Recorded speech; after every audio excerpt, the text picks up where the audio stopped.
we cannot make that call. Yeah. So we would probably, though, expect to see some closings at least up that way.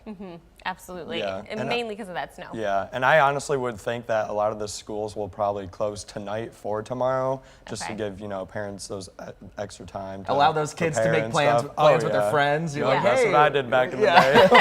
And found out the Absolutely. evening before.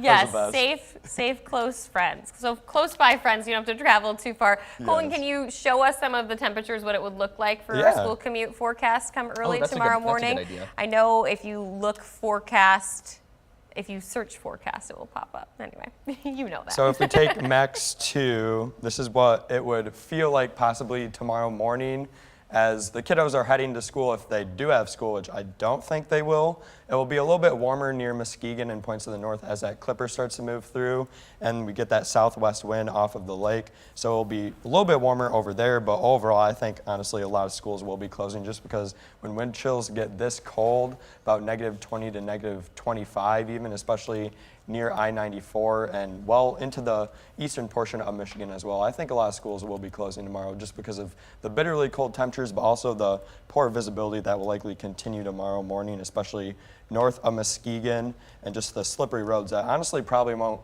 be much better because it's so cold and the salt really doesn't do anything when it's this cold. Exactly. And then you might be thinking to yourself, okay, but yeah, you're talking about Muskegon, Colton, but look, they're only -4. Now, the reason that Muskegon is sitting at that slightly warmer temperature is because while everybody else is getting the breaks in the clouds and little pockets of stars coming through at night, they're going to be seeing their next round of snowfall. So if we are able to switch on over to Max 1, I'll track our snow system here for you.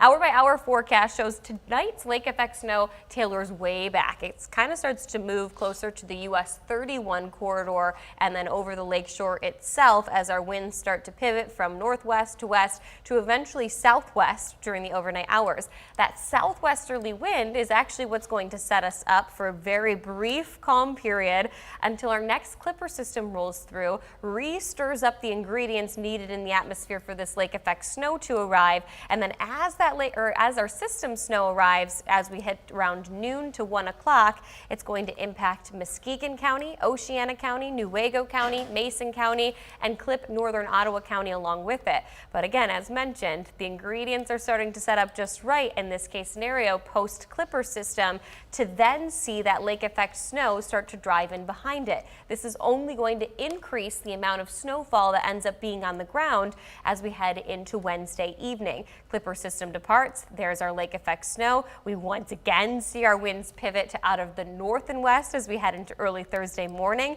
and that could potentially lead to additional lake effect snow in Ottawa and Allegan County. So that's why once again I say when Tanner asked who's going to get the highest snowfall totals, that's going to be where it's at. Today we still have a remaining, I would say, about 2 to 4 inches of snowfall that will come down from lake effect. A vast majority of that snow is going to be concentrated west of US 131 and even it could be argued closer to the US 31 corridor than anything else. Here comes that clipper system, 5 inches Fremont by the time we hit 6 p.m. tomorrow evening. Again, that's including today's snowfall and the clipper system.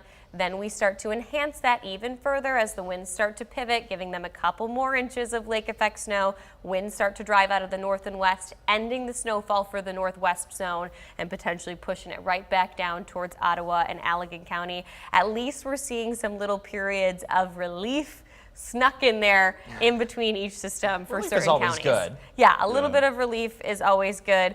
And what we could really use relief from are these cold temperatures. I want to show you guys feels like conditions across the United States right now.